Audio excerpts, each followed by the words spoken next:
ఇచ్చిన మాటకు కట్టుబడి 2 లక్షల రుణమాఫీ కాంగ్రెస్ ప్రభుత్వం చేయడం జరిగిందని ఆ పార్టీ దుబ్బాక నియోజకవర్గ ఇన్ఛార్జి చెరుకు శ్రీనివాసరెడ్డి అన్నారు. రైతు సంక్షేమానికి ముఖ్యమంత్రి రేవంత్ రెడ్డి కృషి చేయడం హర్షణీయమన్నారు. సిద్దిపేట జిల్లా మిరుదొడ్డి మండల కేంద్రంలో రైతులతో కలిసి ముఖ్యమంత్రి రేవంత్ రెడ్డితో పాటు మంత్రుల చిత్రపటాలకు చెరుకు శ్రీనివాసరెడ్డి పాలాభిషేకం నిర్వహించారు. ఈ సందర్భంగా ఆయన మాట్లాడుతూ ఎన్నికల సమయంలో ఇచ్చిన హామీ ప్రకారం ముఖ్యమంత్రి రేవంత్ రెడ్డి రైతులకు ఏకకాలంలో 2 లక్షల రుణమాఫీ చేయడం జరిగిందన్నారు.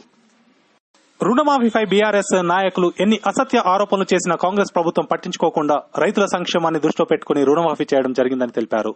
మాజీ మంత్రి హరీష్ రావు ఏకకాలంలో 2 లక్షల రుణమాఫీ చేస్తే రాజీనామా చేస్తానని సవాల్ విసిరి నేడు తప్పించుకోవడం జరిగిందని తెలిపారు.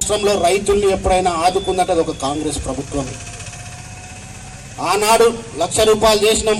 తెలంగాణ రాష్ట్రం వచ్చిన తర్వాత 1,00,000 రూపాయలు చేస్తామని చెప్పి 2 సార్లు నమ్మబలికి అప్పుడు రూపాయి ఇప్పుడు రూపాయి మిత్తులకే పోయి రైతాంగాన్ని మోసం చేసి తెలంగాణ సంపదను నిలువు దోపిడీ చేసి 1 రూపాయి కూడా ఖజానా లేదు, లక్షల కోట్ల అప్పు చేసిన తరువాత కూడా తెలంగాణ రైతాంగాన్ని ఆదుకోవాలని చెప్పి ఎన్ని కష్టాలు వచ్చినా దేశానికి అన్నం పెట్టి రైతన్నను ఆదుకోవాలని చెప్పి కాంగ్రెస్ పార్టీ ఒక సాహసోపేతమైన నిర్ణయం, ఎంత కష్టమైన రైతులను ఆదుకోవాలని చెప్పి 2 లక్షల రూపాయలు రుణమాఫీ చేసింది.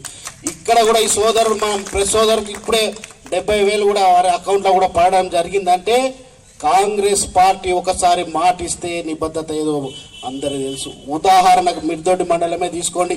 ఈ ప్రాంతంలో అభివృద్ధి జరిగిందంటే ముత్యంరెడ్డి గారి హయాంలో, కాంగ్రెస్ హయాంలో జరిగింది. 1 డబుల్ బెడ్రూమ్ మన ఇల్లు కట్టిరైనా. మరి మిర్దొడ్డి గ్రామ ప్రజలు ఆలోచన చేసుకోవాలి, టీఆర్ఎస్ పార్టీకి ఎందుకు ఓటేసినామని. ఎన్నోసార్లు ఓటేసారు, మీరు 1 ఇళ్ళనే కట్టించరా నేను అడుగుతున్నా టీఆర్ఎస్ పార్టీ నాయకులు.